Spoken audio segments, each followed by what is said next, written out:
Hello gamers. I have a tree farm today for you that automatically powers itself and other tree farms. So initially the setup was to, let's say, exploit the system where you used to only need one sand to compress into one sandstone. And then you could pulverize that one sandstone to get two sand. But the FTB authors and mod creators and all that got together and changed it where you now need 4 sand to produce one sandstone. But you still only get 2 sand from a pulverizer. So you obviously need excess sand in your system to keep going.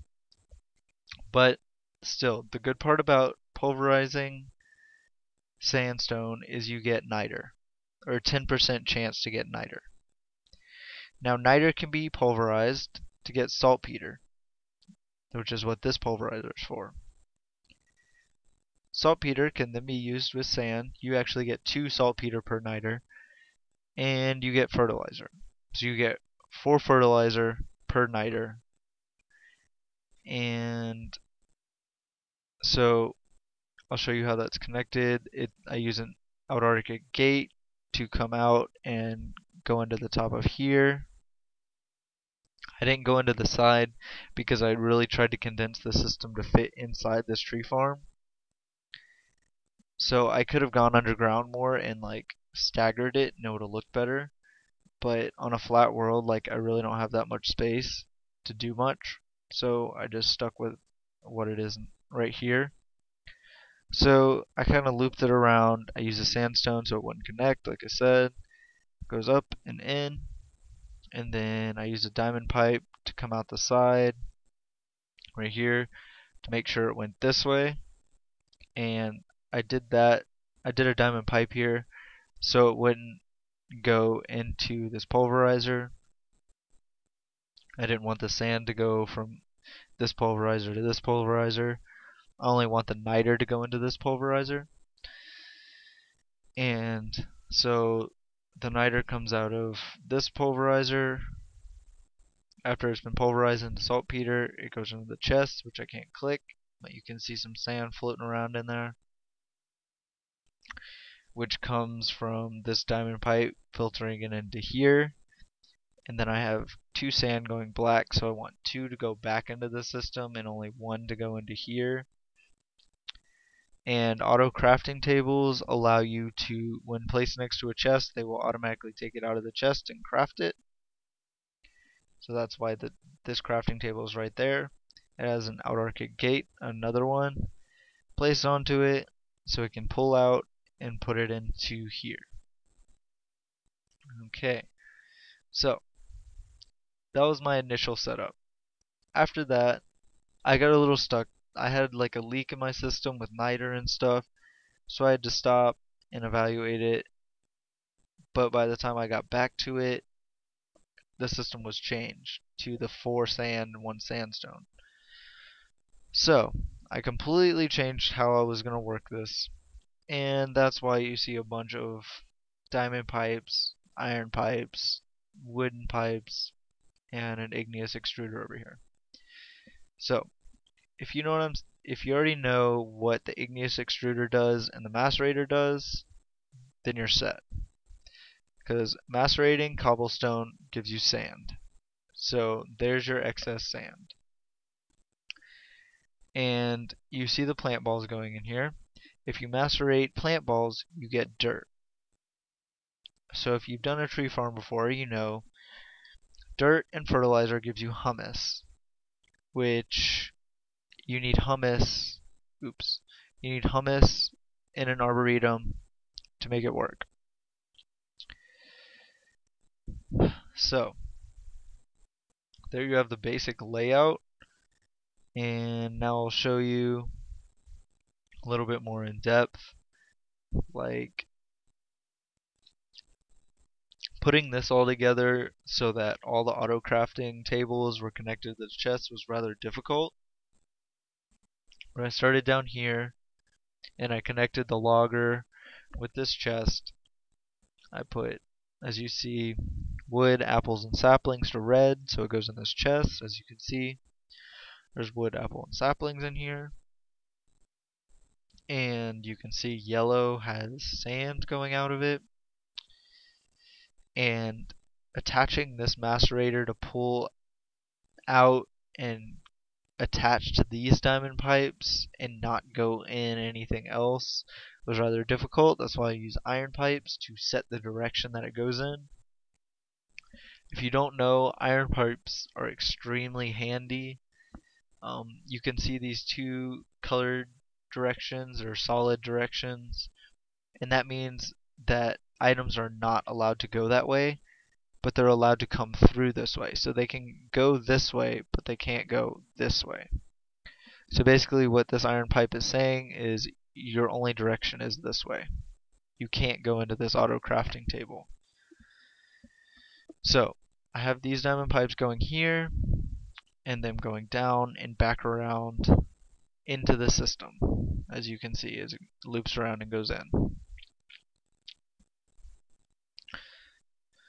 So this igneous extruder just puts cobblestone into this chest and you get plenty of cobblestone. Right here was kind of difficult because I wanted, when there was plant balls in here, for this to pull them out and put it into the macerator without any interference. Like, because plant balls are far more valuable than cobblestone, and that's one of the things that keeps your system running. The cobblestone just helps, but you have plenty of cobblestone in here, so you don't really need it. But right when there gets to be 8 saplings in here, it will make a plant ball, 2 plant balls. And once there's plant balls in here, see, this is set, this is an AND gate, so if this is set to empty, then it'll emit a redstone pipe signal, which goes to here. If this pipe signal is on, then it emits a redstone signal, which turns on the engine, which then pipes out the cobble. If there's in the inventory, then I set it to energy pulsar, which doesn't emit a redstone pipe or red pipe signal, and it doesn't turn on the redstone engine, so it doesn't get blocked. I put a pipe here so any additional items wouldn't go in here. For whatever reason, they don't get macerated in this spot, so I'm not exactly sure why this spot's here, but that's a different story. So you see the cobblestone going from here to here, and I'll show you the saplings.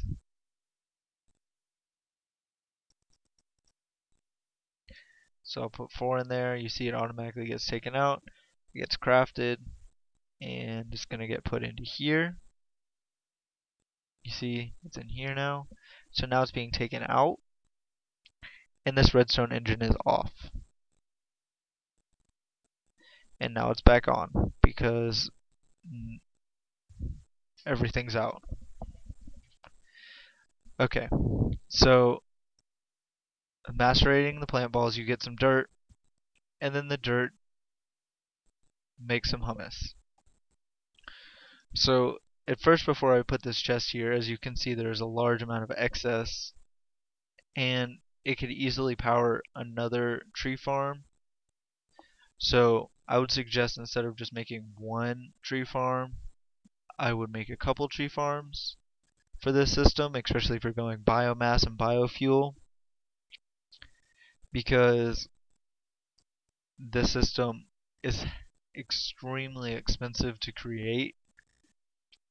So it's only worth it if you're making multiple setups of multiple farms. But this is a really easy way to automate everything. And so the last part of it is, which is not incredibly important, but it's kind of important, is the apples and the logs.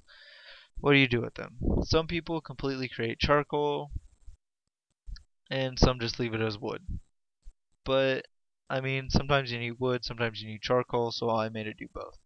Just use diamond pipe, really simple, split it off, red and green. And actually, apples are supposed to be in yellow, but they go there anyway. Those aren't supposed to be there. It's supposed to be apples. But you're supposed to put apples. I think I accidentally clicked it and cleared it. But the apples go here. It gives you mulch, and it gives you apple juice. This gate takes it out, puts it in the system, and then boom, you got apple juice in a rail tank. And so you're producing. Yes, you're using up a lot of Minecraft joules to power all of this. You don't have to use as much because I'm just using these redstone energy cells with, I didn't change any of the settings, so they're working at full speed, and they don't have to work at full speed. They can work at partial speed, etc. You could probably use one cell and just use the conduits to power basically everything in here, even though it'd work just a little bit slower. But that part's okay. Um, this system right here with the redstone engine is the most inefficient part of it. You may lose some cobble, but that doesn't matter as much because it's just cobblestone and it's being produced for free, just like a cobblestone generator. That's what this block is. Cobblestone generator in a block. Um, I use these advanced solar panels just because they produce a lot of energy and they store a bunch as well at night. Um, I think that's about it. If you have any questions or comments, let me know down below. And if you like this video, if it helped you out, or if you would like to show me a setup of yours that and how much it can power, I would really appreciate it. So I hope you enjoy this video, and I hope you have a great day.